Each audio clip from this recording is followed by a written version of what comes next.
Good evening, everybody. Welcome again to Bother the Father. We're here discussing any topic whatsoever. So the floor is open. So, if anyone has any questions, feel free to ask. You go first. Okay, so uh, to qualify for an indulgence, Mm-hmm. if you go to confession, you probably that was a funny story, but I took your advice. If you go to confession, Right. then you confess and you're contrite. I mean, like literally, you get clean. Mhm. Then you pop out of confession, you go to mass, Mhm. and you receive the Eucharist. Mhm. And you drive right to the cemetery and you say a rosary. Mhm. Now, are you good? Do you get Good, Do you okay. gain an indulgence for that, or So, did I have a time? Should I have done it in 17 minutes? so to that point, okay. So I think the first question we have to ask ourselves is: are we talking about a plenary indulgence or a partial indulgence? Because those are two different aspects. So this would be partial. This would be for somebody who's, because we're in the month of November. Mhm. It's for my father deceased, if Okay. he may still be in purgatory. Okay, let's clarify. Plenary means full, right? So we were talking about the Hail Mary earlier in Latin. Ave Maria gratia plena, full gratia of grace, right? So fullness, right? So we're talking about a plenary indulgence. We're talking about a full. You are all your the effects of your sin have been remitted, and you are now free to go right into heaven with your God forever, right? If it doesn't meet those requirements, it would be what we call a partial. So the same thing looking at, like, let's say, like, and this is more the negative aspect. We talk about something like a mortal sin compared to a venial sin. So a mortal sin would be a sin in which, okay, I do something, something is bad. I fully know that it's bad, and I do it anyway, right? But if I do something bad without full knowledge of it or without full consent, there's still a veniality to it. It's still sinful, but the severity, the culpability is not as much. In the same way we talk about indulgences, in order to receive a plenary indulgence, we have to meet four basic requirements. You mentioned, okay, I go to confession. The church says within 21 days of receiving this particular indulgence, right? So if I go to, let's say 3 weeks before, 3 weeks after, whatever, I go to confession within that time period. And again, receive the sacrament of penance. I then receive the Eucharist on the day that I am planning to receive merit the indulgence, let's say, right? I then pray for the Pope that day. And here's the really tricky part. The tricky part here is I'm free of any temporal attachment. Okay, what does that mean? Well, a temporal attachment is something that we maybe have a disordered desire to that may not necessarily be sinful, but are still kind of aspects of our human nature. Like, for instance, if I would prefer to, let's say, go receive or go get a Dairy Queen Blizzard rather than maybe spend 5 minutes in church. Now, depending on the circumstances, let's say I'm just starving and I've really just had a bad day, and it really would help me out to have a Dairy Queen Blizzard. Would it be sinful then to choose the Blizzard over spending the 5 minutes in church? Only you would know. True, but let's say no. I mean, okay, look, I can make reasons. Say in general, though, it would. Okay, let's put it this way: would it be immoral to actually choose the Dairy Queen Blizzard over the 5 minutes in church? I wouldn't think so. No, of course not. Right? But is that a temporal attachment to the point where I'm preferring that than the higher good of receiving the presence of our Lord? Yeah. So that's where the tricky part is, because, like you're saying, only I may actually be able to know that, right? That's not something you can objectively observed. And maybe there's ambiguity there, in which case, well, maybe that's actually a good sign, right?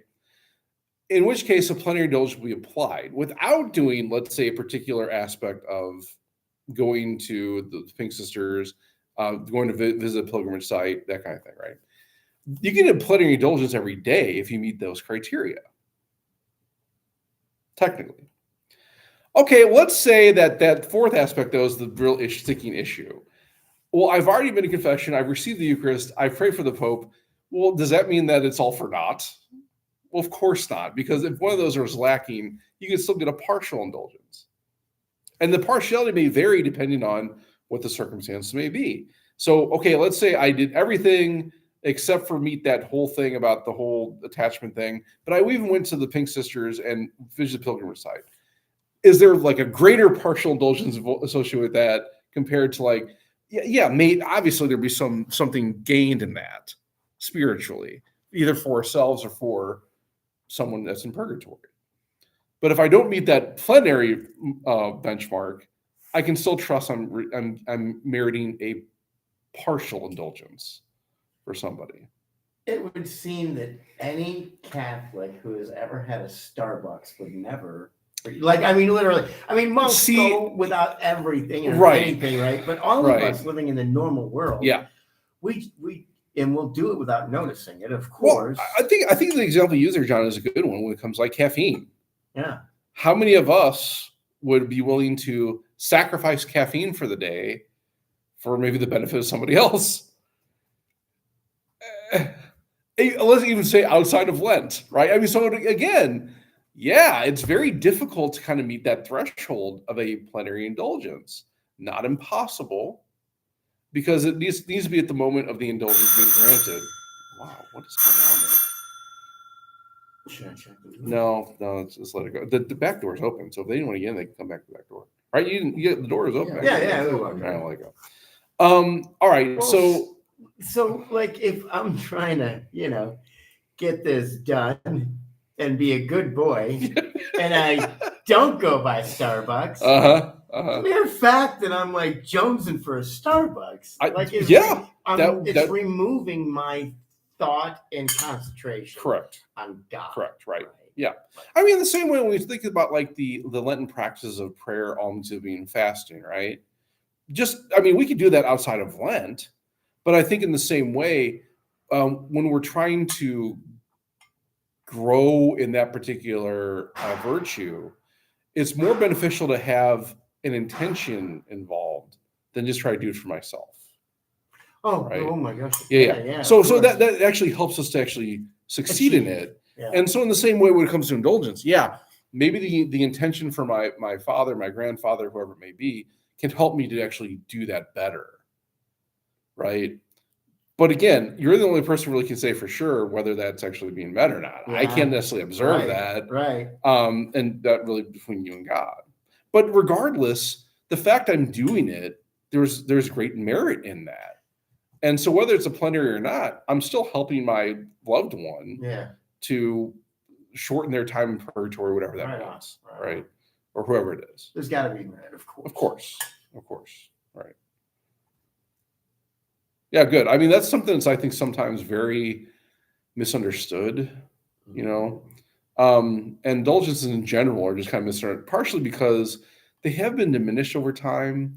And a lot of that stems from the fact that they, at one point, they were sold. We went over this, I think, last year or something. Yeah. Which again is not something that's ever been condoned by the church in its teaching, but also is I don't know what the door is open back here, so I don't know what's going on. Anyway, so again, that's something that was practiced but was never condoned. And when we talk about the 95 Theses that Martin Luther, that was one of the big. Actually, it's funny how many people have not read Martin Luther's 95 Theses, because if you actually read it, it actually is very Catholic. He doesn't actually negate the effect of indulgences. He actually upholds them. He doesn't actually negate the sanctity of Mary and the Blessed Virgin. A lot of these things that were kind of promoted today by these different denominations were basically kind of amalgamations over time. The one thing that he was really against was the selling of indulgences. And of the 95 Theses actually put out there, we would say from the Catholic Church, 93 of them we probably would agree with you on that. Yeah. And the other one of them we at least have changed and actually rectified the circumstances. to actually come out and explicitly say selling of these things is not right. That came from the Council of Trent. So it's unfortunate in many ways that people, first, have never read the original theses, but also the way that there's interpretation that is just not within line of what the Catholic Church teaches, right? And a lot of that stems from like this lack of understanding between like the balance and the necessity of both faith and works, right? Actually, it was funny. I was watching a podcast a couple of nights ago where this Christian of the different denomination was saying that, Jesus did everything on the cross, so nothing you can do can really add to that. And we said, well, of course you can't, but that doesn't mean out of love for our God we shouldn't do good works. And that doesn't have any meaning. I mean, we read in Revelation that the book of life will be opened and the works that we've done on earth will be judged upon how we do those. Mm-hmm. Well, even if you're a sola scriptura, how do you negate that? How do you negate the fact that, well, it says clearly in the Bible that faith and works are necessary? So, I mean, and you could say, well, yeah, but if you're really truly following your faith, works will follow. Well, sure. But that doesn't mean they're not meritorious. It's not that the fact they don't do anything. Otherwise, how are we engaging with the sacrifice of Christ? Because we're called to do that. Because the logical conclusion of that is if I just, I don't have to worry about doing anything because Jesus already did it on the cross. I just have faith in him. Well, then the logical conclusion of that is that, well, even if I sin, and in fact, maybe I'm lazy, or even sins of omission, well, that would be counted against me because it doesn't really matter what I do in that regard. But you're not, and also you're not buying into the full package. Well, that's the thing. Well, but I would even argue, because even following the Ten Commandments are works.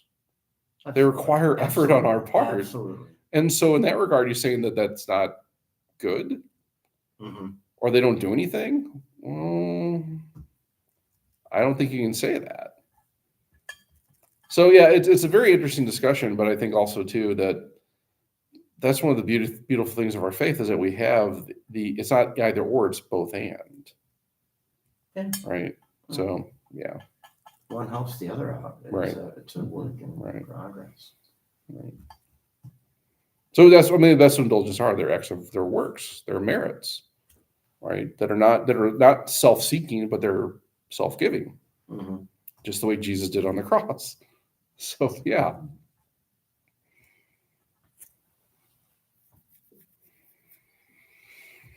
Well, last week when we were talking, and I don't remember what we were talking about, and you said, well, they've never done that here at St. Anne. And I don't even know what we were talking about.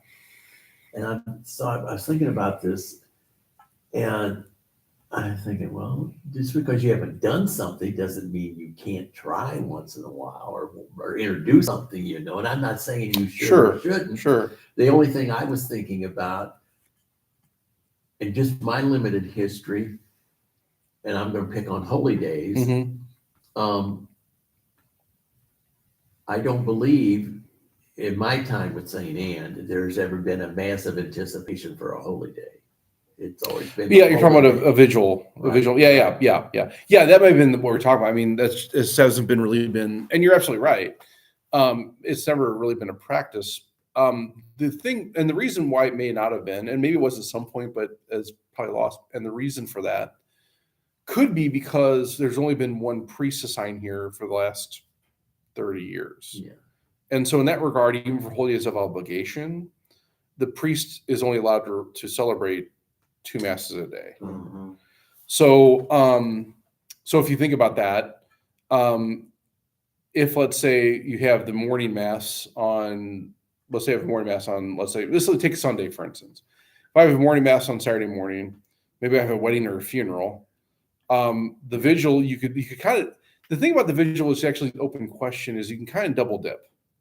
You could say, well, this actually counts for Sunday because it's Sunday mass. It is.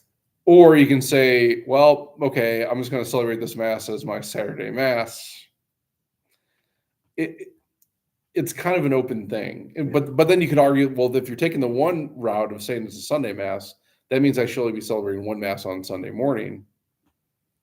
Well, And yeah. rules out of it. There's got to be something personal when you go to that so many times. It's like, Well, the Sawyer's thing, right? I mean, the canon law and even the general instructional missal, would dictate that, you know, out of pastoral necessity, you can maybe even justify doing one more mass. But it would also look at it as like these are few and far between. Yeah. So, like in this the situation just used, like let's say there's a funeral wedding. You wouldn't have a funeral wedding every weekend, you would imagine. right. In which case, okay, in that instance, sure, right, whatever. If you do it more than twice, you should get your bishop's approval, and more than 3 times, it actually requires Rome's approval. So that gets really kind of in the weeds Yeah. pretty quickly. Yeah, because I know years ago, we had no Saturday morning mass in OLP, and I wanted to go to mass. Well, All Souls had a mass on Saturday. Mhm. And this went on for quite a while, but then the priest was finally just by himself. Mhm. And so one Saturday he announced, this is the last Saturday mass. 'Cause Yeah. He said, just what you had said, I'm only allowed to do so many a day. And if I have a wedding and a funeral, then the evening Right. mass for Sunday, that's 3 masses Right. today. Right. Yeah. So he said, I'm sorry, but I can't do it Right. anymore, you know. Yeah. I mean, and so the thing about it too is I'm not opposed to even trying it. You know, it would just be it'd have to be like, I think you let like this at this point it'd be like a change of culture necessary. And so Yeah. It's just, sure. it's just not with church, because throughout my career, the one thing I hated to hear people say, and I even today, when you said this last week, I just cringed. I can't remember the context. We were talking about this. I don't remember. I know, but we did, because you said, well, anyway. Yeah. We had a boss who had a staff meeting one day, and he said, we're going to do all these changes, people, blah, blah, blah, blah, blah. Mhm. And at the end of the meeting, he said, you're dismissed, have a nice day. And he says, oh, and by the way, if you don't go along with these changes, I'll gladly accept your resignations as of now. Mhm. Well, of course, we all kept our mouths Mhm. shut. Mhm. We eventually changed, Mhm. because he said, his argument was, if you don't change, you don't grow. Mhm. And nobody hates change more than I do. Sure. But I did come to understand, yeah, you do have to change sometimes, Yeah. you know. Mhm. And but you know, I'm not saying you should or shouldn't. Yeah. because I don't know the history. Sure. I mean, let me clarify maybe in that regard. I'm not opposed to trying things. I would not just do that without getting input. I mean, so in other words, I would probably consult with my pastoral parish council and other various people that might have input on that. So no, I mean, I'm not saying that we shouldn't or can't. No, I'm just saying that, I mean, I just know the reason it hasn't been done yet Yeah. is because there hasn't been a tradition here. So no, I mean, if that's something that we think would really be and I don't beneficial. even know what your attendance is at the Holy Day masses. You know, Yeah, they're not the same as Sunday. I mean, so no. yeah, so I mean, I would say in general, usually because don't you have in the early morning? we have about Yeah, 8:15. 8:15. We have the noon 12:30 usually at Seoul. They're only like 3 times to the year, right? We're talking about a holy day of obligations in the week, or Well, I mean, so like these particular occasions would be you'd probably see All Saints and Immaculate Conception when like the UMSL stuff, right? We do have Ash Wednesday. But the funny thing about though is that Ash Wednesday typically is the most attended day. Yeah. And it's so Not a- fascinating because it's not a holy day It's of not an obligation. It's not. Yeah. I don't know if people just don't understand that. I mean, I do know like tradition and everything. Like I think I was 15 when I found out that going to Triduum was not obligatory. Because it's something we did every year. Just so it's like, wait, you don't do this? What? But yeah, I mean, so if you're looking at all the holy days of obligation, there are really only 5 that we celebrate here in the United States. Just going in order, Solemnity of Mary, which is January 1st. We don't have another one then until August 15th. August 15th, which is the Assumption of Blessed Mother, right? The next one we have would be November 1st, right? Which would be All Saints Day. December 8th would be the one following that, which is Immaculate Conception, which no matter when it falls is Holy Day of Obligation because it's our patronal feast day. And then, of course, Christmas. Right. So those are the 5 days that we celebrate here in the United States as Holy Days of Obligation. We used to have Ascension Thursday. That's been removed.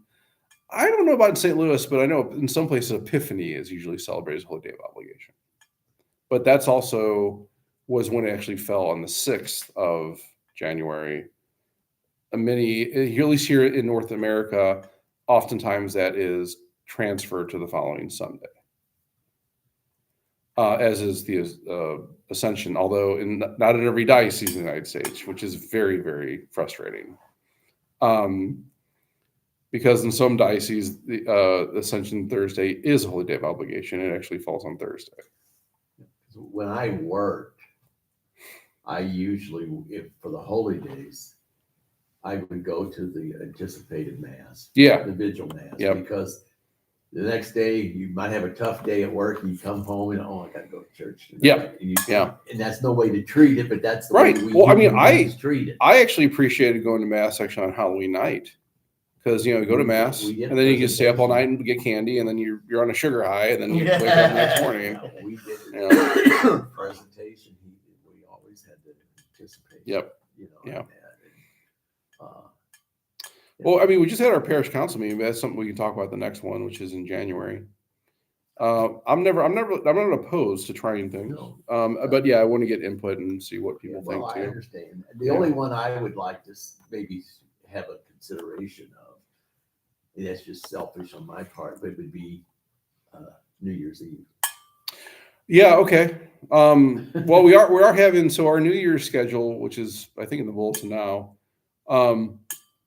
We are having a midnight at Christmas. No. At midnight at New Year's Day. Oh. So midnight New Year's Day. We're gonna have 11 o'clock Holy Hour, followed by midnight Mass.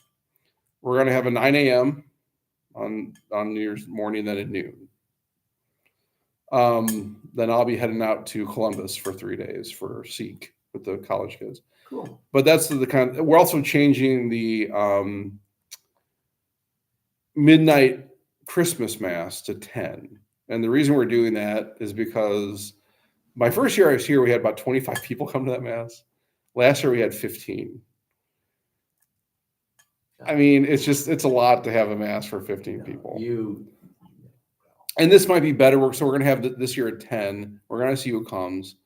And I think if not many people show this year, we may even consider next year just not having it. They cut out the midnight Mass years ago at OL. Yeah. So I'm too old for that now. I'm getting there too. But also too I'm happy to do it if people come, but if people don't come for the Christmas, obviously the most attended Mass on Christmas is usually the Vigil Masses. That's when most people go because usually on Christmas morning you get someone to turn up, but it's usually rather minuscule. And the reason is because people are opening presents or going to family stuff. Sure. Yeah. So yeah, but we would never get rid of the Christmas Day Mass because No. But midnight can be one of those things where it's What holiday was in my ignorance? I'm showing my ignorance. There was a holiday that for 3 days before we had readings, and I think I remember it was in OLP. And the first year it was done, and I don't remember how it was done. You read and we read. You read and we read. You're talking about Liturgy of the Hours. But was it right before one of the major holidays like Christmas? Well, okay, so we typically, since I've been here, and I believe my predecessor, Father Winker, did this too. We would have night prayer after before we repose Jesus for the night on Holy Thursday. We would have Liturgy of the Hours all through Friday: morning prayer, daytime prayer, evening prayer, night prayer, and then I think I started this on Friday nights into Holy Saturday. We would actually have night prayer followed by what we call matins, which is Office of Readings, and that would go into Holy Saturday. Holy Saturday they have morning prayer, and then we would basically have the culmination with the Easter Vigil, because on those nights I should say we take out evening prayer on those nights because if you celebrate the particular masses and liturgies, you do not actually pray evening prayer on Holy Thursday, Good Friday, and Holy Saturday.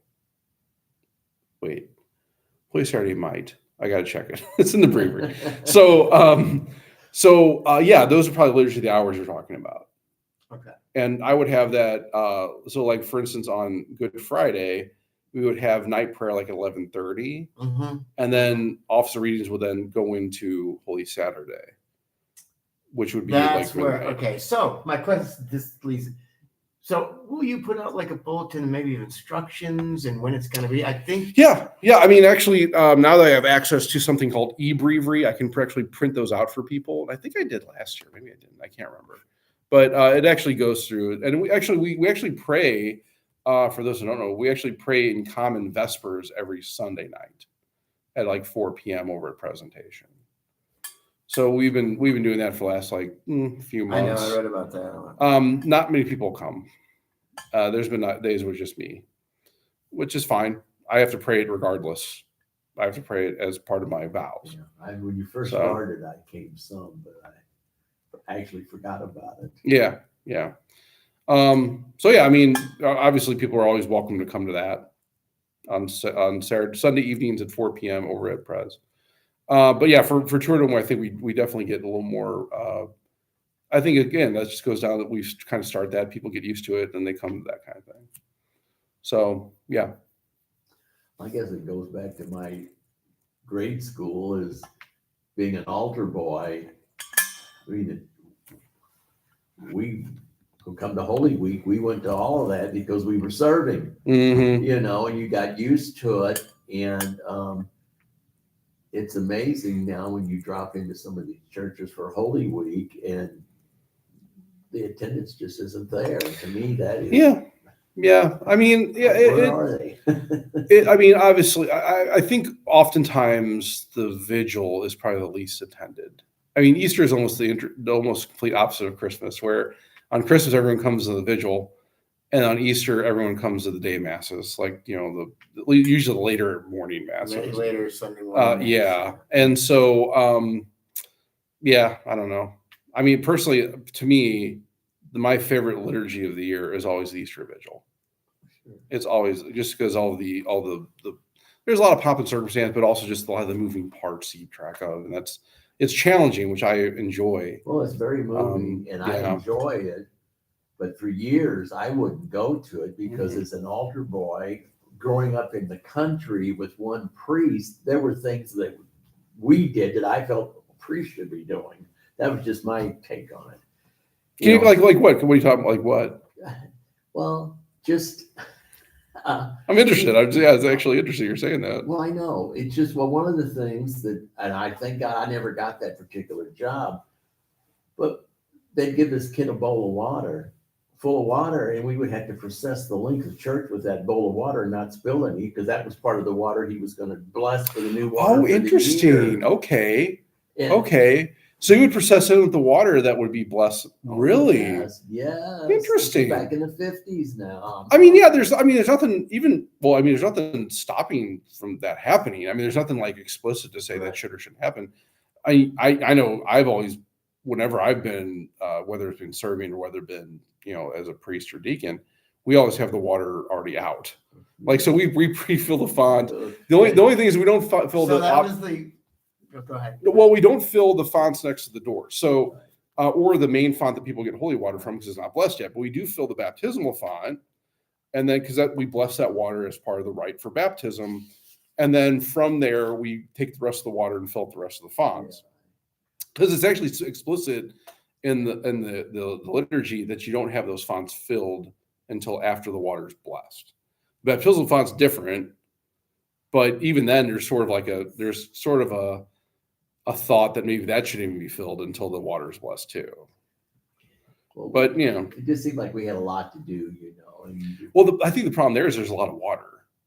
I mean, because like I know here, for instance, we usually have 3 or 4 buckets that just the font and then we're going through staging. Yeah. right? And you were kind of telling everybody what you do at what time and what Mm-hmm. jobs and things like that. And there were two of the altar boys, I think one of the bigger ones, and you were like, so then you take these buckets, then you fill up the yeah. So it was time. A lot of it was timing. It is timing, yeah.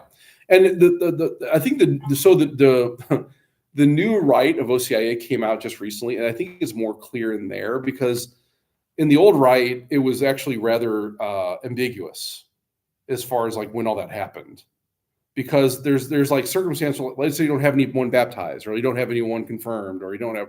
Then you do this instead of this, and whatever. But it wasn't always clear exactly when the fonts were filled. It's clear when the water is blessed, but then it's like, do we fill the fonts up now? Do we wait for mass? I think there's something to be said because of kind of that water flowing out into the church, which is something significant. Yeah. So yeah, that's interesting though. I never really thought about having the kids process in. I always felt sorry for I always felt sorry for the kid because that bowl couldn't have been any fuller. Oh yeah, but he wasn't spilling any. Well, I'm telling you, just like filling them up in the back and bringing them out. Sometimes I'm kind of like, okay, make sure whatever. I mean, because so yeah, I don't know. I mean, there's other things too. Like I've seen, and this isn't necessarily explicit either, but some actually have a rite of reception of the oils that were blessed at the Chrism Mass, at the Mass for the Last Supper. And I Gabriel, they would do that. And I always thought that was rather fascinating. Now we do it before Mass began, and that was kind of neat. But I mean, that's the other problem too. There's a lot of things that they're usually sometimes are amalgamations. Like for instance, when I was in my assignment in Theology 3, which is right before you get ordained a deacon, the priest there of happy memory, good man, good priest, he did some stuff that was really more theatrical with the vigil. And I thought it was rather gauche, maybe, but also the fact that it wasn't really explicit. I mean, so one thing that he did, which I actually thought was rather fascinating, at communion time for the first communicants, while the Eucharist is being distributed to everybody else, the deacon would bring out a chalice with milk and honey mixed in it. And the new initiates, the newly brought into the church, and the first time receiving the Eucharist, they would then take from the chalice of milk and honey after receiving the Eucharist. Now, from his perspective, he said it goes back to an old tradition to where those that are new initiates, the first thing they would eat after receiving our Lord would be milk and honey. Going back to the Old Testament of like the Holy Land being the flowing of milk and honey. Now, again, I mean, like I thought, okay, I mean, there's some significance there. I don't think I would have made that part of the liturgy, just because that seems like it's an addition to the liturgy that's not really allowed, right? Explicit, yeah. So, I mean, again, when we talk about liturgies, there's kind of two ways people kind of approach it. There's the explicit and the implicit. So, in other words, some would take the tack that if it's not explicit in the what they call general instruction of the Roman Missal or the Missal itself, it's not allowed. Where others would say that if it's not explicit, if it is, if it's not mentioned, that means it's open to interpretation. I tend to take the tact of, okay, if it's not explicit in the germ or the missal, it shouldn't be added unless you find some tradition of the church where it was. Like, for instance, ringing of the bells during the consecration, right? In the Novus Ordo, that is not explicit in the missal, nor is it really explicit in the germ. Really? No. Where does that come from? Well, it comes from the traditional Latin Mass, because it is explicit in the traditional Latin Mass to do it at certain points, namely the consecration and during the Sanctus, actually. So, okay, so it was done at one point, so we can allow that for this. Some of the stuff, though, and here's the thing, I don't know well enough to say, like, okay, well, there was a tradition of doing this thing with the milk and honey. Maybe in the early church there was. I just don't know, because there's no missals around to really look at, unless you go to the Vatican archives, which maybe you did. I don't know. And the thing is, I always try to reserve judgment, because there's certain things you can say, like, well, that seems really good, and that seems theologically sound. So fine. Other things, like, I just, it's not like he's asking chug pop rocks. No, Like it doesn't go against the No. teaching. No, exactly. And at that point in time, it'd be totally fine because you just receive our Lord. So breaking your fast is fine, but Mhm. and it's not necessarily it's not really done. It's really done in conjunction with the reception of Holy Communion for everybody else. It's not like a separate thing. So it's like, I don't know, whatever. Some things though, like for instance, when it is kind of funny how these things have been the same for like 50 years. Now all of a sudden they're making these new translations and everything coming out. Like when I was in the seminary, they released the new revision of the Holy Matrimony Rite. And that apparently was very different than it was in the old rite. Like for instance, there were certain rites that were optional added in the rite of what they call the aros and the lasso. Now, when I was taking this class, the question was, well, okay, these are cultural adaptations that come really from more Hispanic, Spanish tradition, but they're now explicit in the rite. So if I'm an Irishman and I'm marrying a German, can I use this rite? And it was kind of funny because the instructor at the time said, well, no, because they don't have that particular tradition or that heritage. And so they shouldn't. I don't know if he said no, they can't. I think it was more no, they shouldn't. But then I think when we were pressed, it's like, well, but it's explicit. It doesn't say that in the rite. It doesn't say you must be from this particular culture or whatever else. So could you? It was rather interesting because I think you could, just based on what the liturgy said. Now, the other thing, though, that the liturgy stated was that you can't add anything to this rite. So what does that mean? Well, before this, you might have been at Catholic weddings where they would do something like a unity candle, or maybe like after communion, they would actually like pour sand or something, or yeah. So, but now that's verboten, right? Because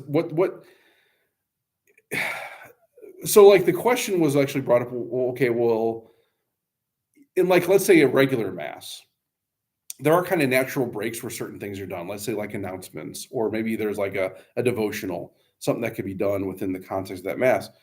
So the question was, well, that seems to happen here in a wedding, because a wedding, just normal mass, just has a matrimony rite within it.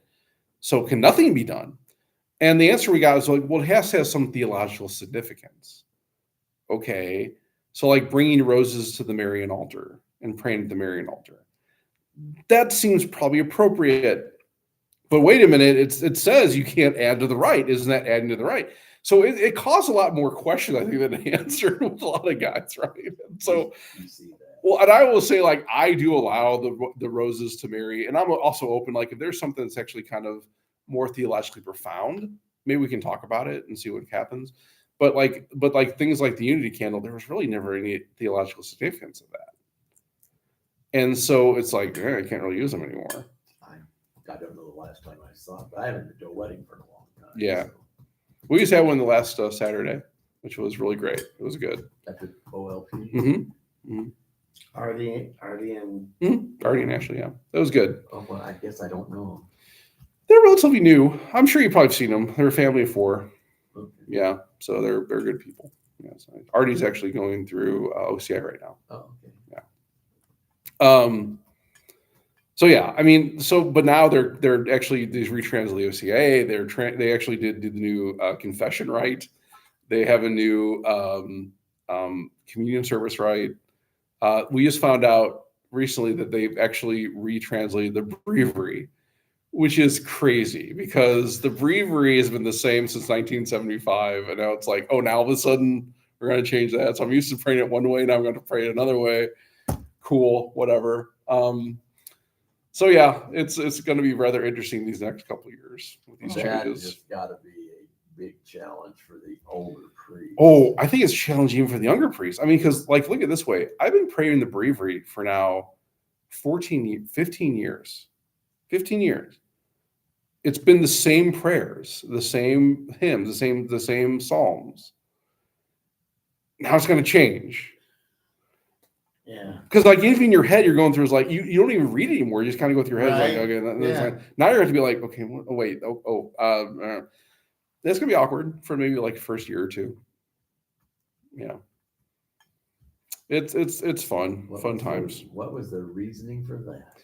Well, I think this is flowing from what Pope Benedict did back in 2011. So when he retranslated the Missal, and for good reason, because the Missal was not necessarily the original Missal was not necessarily, how should I say, faithful to the Latin. And where do we see that? Well, in Latin, we would start the Mass, in nomine Patri et Filii et Spiritui Sancti, Dominus vobiscum, which translated, the Lord be with you. The response would be, et cum spiritu tuo, and with your spirit. But if you recall before 2011, the response was, and also with And you, also with you. which would be translated, cum ti quoque. Well, wait a minute. Those are two separate translations. Why are we saying one thing where the Latin was saying something else? Mhm. And even the meanings of those are just completely different, right? So I think very rightly, Pope Benedict was like, yeah, you English speakers need to retranslate this. Doesn't seem in line, right? So from that, though, there was like some other questions about, well, what about everything else? And to be fair, the Breviary has some pretty bad translation. It does. I'm not going to lie on that. So it's probably proper, but it's also like, why does it take But you would, 50 15 years? you would know 50. that. I wouldn't necessarily know that. Right. You showed me your breviary and said, here, read this. Right. Do you understand it? Right. You know. Well, translation betrays meaning, right? In many And ways. it does. Right. And it does. It So- diminishes. It does. And to be fair, I don't think anything the Breviary is not necessarily like, it's not a how should I put it, a grievous thing to where it's like totally changing the meaning of the Psalms or the prayers. I want to be clear about that. But even like some of even the prayers in the new translation seem just very odd to me. Like there's one prayer that comes up every year that I read, I'm just like, that doesn't sound right.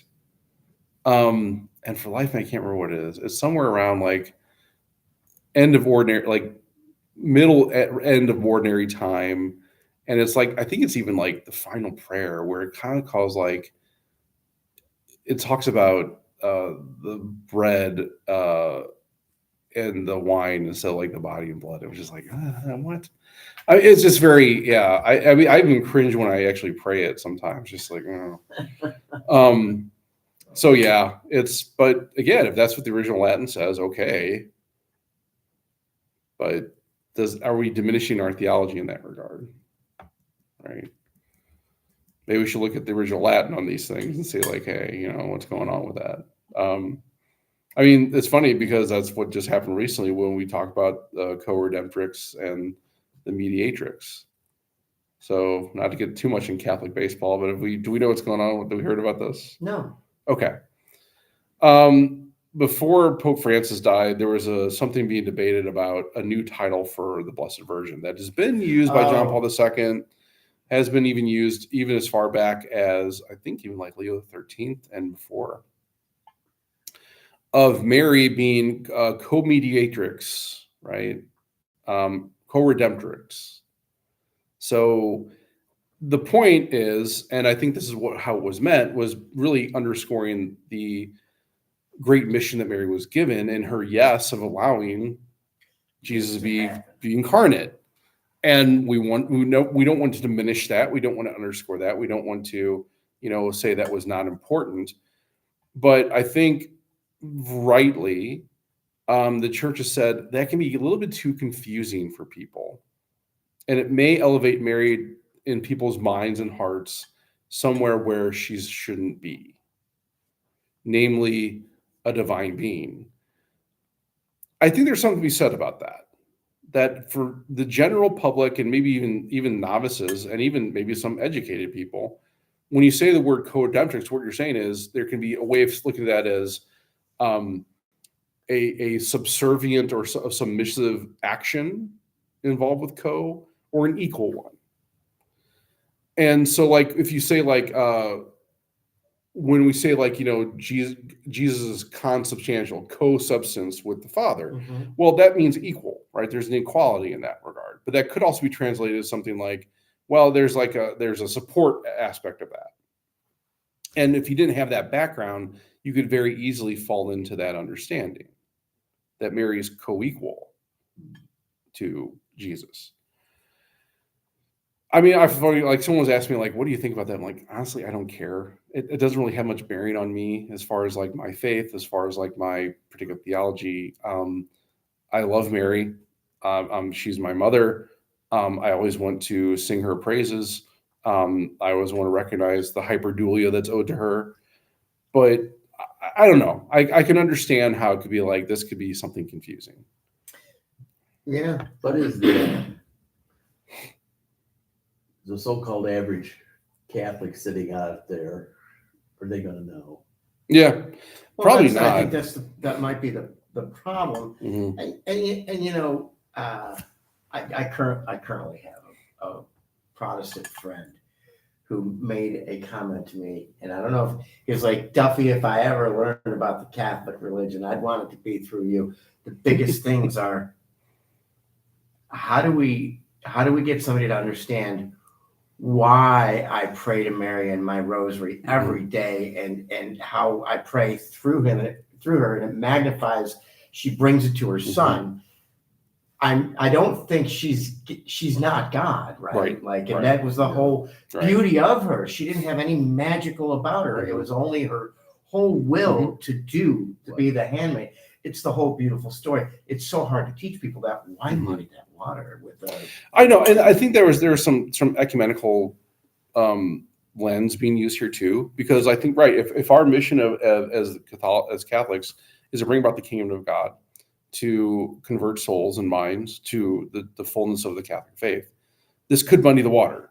I think that's a perfect I think that's a perfect way you said that. And again, I mean, is it? I think that the critique of that is it dumbing down or watering down the faith by not allowing it? I don't really think so. I think in general, it's sort of like one of these things where it's like, could you interpret this as something disrespectful to Mary? Maybe, but I think that's also a very cynical approach to it, because the truth of the matter is, Mary doesn't care. Okay, you're right. You're not going to hurt her feelings. Right. I mean, Mary's not going to be like, oh, you guys, whatever. Yeah, right. She's got it together. I'm sure in her next apparition, you'll be like, well, you guys didn't do the Coda Hendricks thing, so something's going to happen here.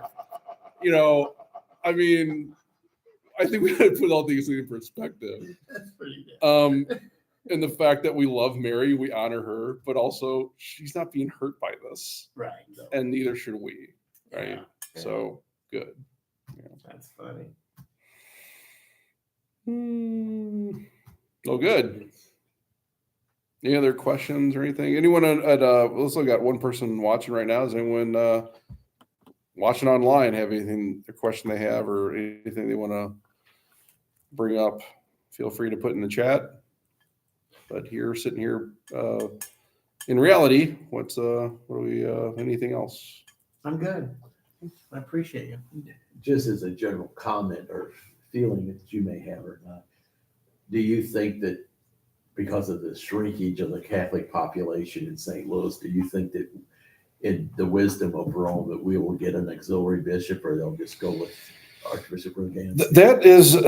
That's something that a lot of priests have been speculating about. Again, it's above my pay grade. My feeling is, as long as it's not me, I don't care. But also too, I think there's also a lot of let's put it this way.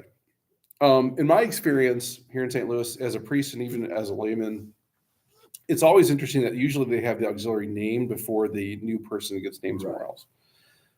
That didn't happen here.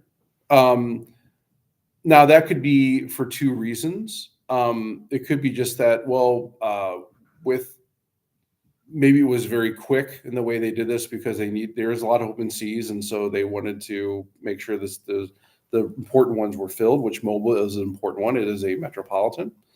Or it could be in the case that, well, here in St. Louis now we have a structure that's different than we had before, to where what is the purpose of the auxiliary bishop? Well, the purpose of the auxiliary bishop is to help primarily with the sacramental aspect of a particular diocese. So, for instance, hey, we have a lot of confirmations going on. We need more bishops because otherwise I'm just going to be floored. We have some ordinations that are happening in other places in different orders, so we need another auxiliary to help with that. But especially in the issue of confirmations, the episcopal vicars have that delegated authority. So, okay, now instead of having 2 people that can, or maybe even 3, now you have up to, in St. Louis, about 6 or 7 people who can actually do that, right? Okay, well, that seems like that's pretty checked off. And, well, you guys don't really have too many ordinations a year to where, a bishop can actually, do that. But even if you did, we still have a couple other bishops living here that could definitely fulfill that role. If they were allowed to do it. Well, I'm thinking primarily Archbishop Carlson, Beacon ordained, or we have Bishop Sticka that's still living here in St. Louis, and he is still in good standing. So, sure. I mean, if you really get in a pinch, I guess you could have Bishop Herman or Cardinal Regali. Sure, I don't know, but that'd be probably a really extreme circumstances. But either way, if you look at the different orders we have here in St. Louis, I mean, we have from the male orders probably 3. I'm thinking the Passionists, the Jesuits, and the Dominicans. That's really not too many. So okay. Now, it was also, there's a rumor that stated that one of the stipulations of Archbishop Rosansky coming here is that he would have an auxiliary.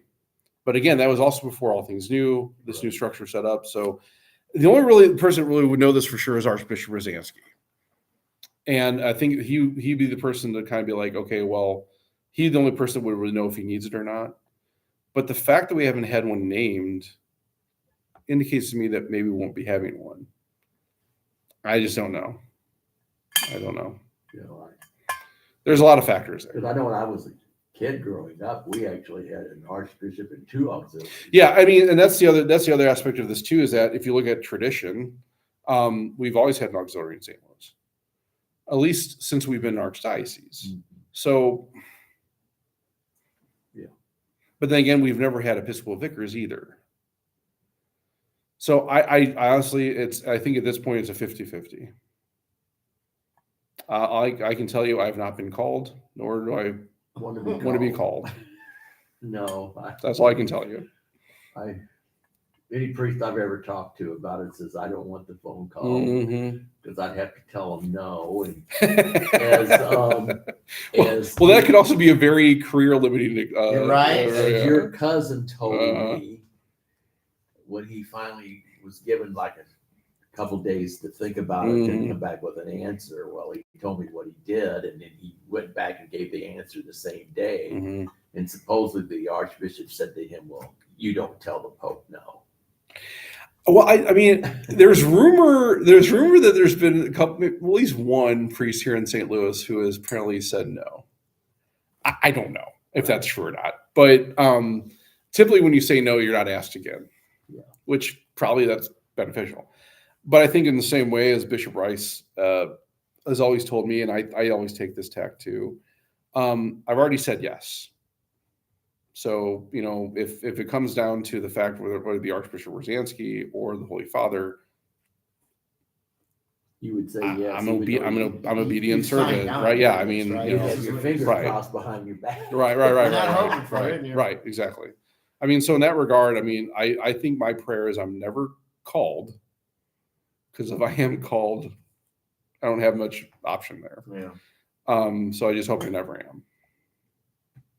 You're needed here. I hope so. You're needed here. Yeah.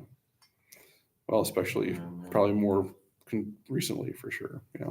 We need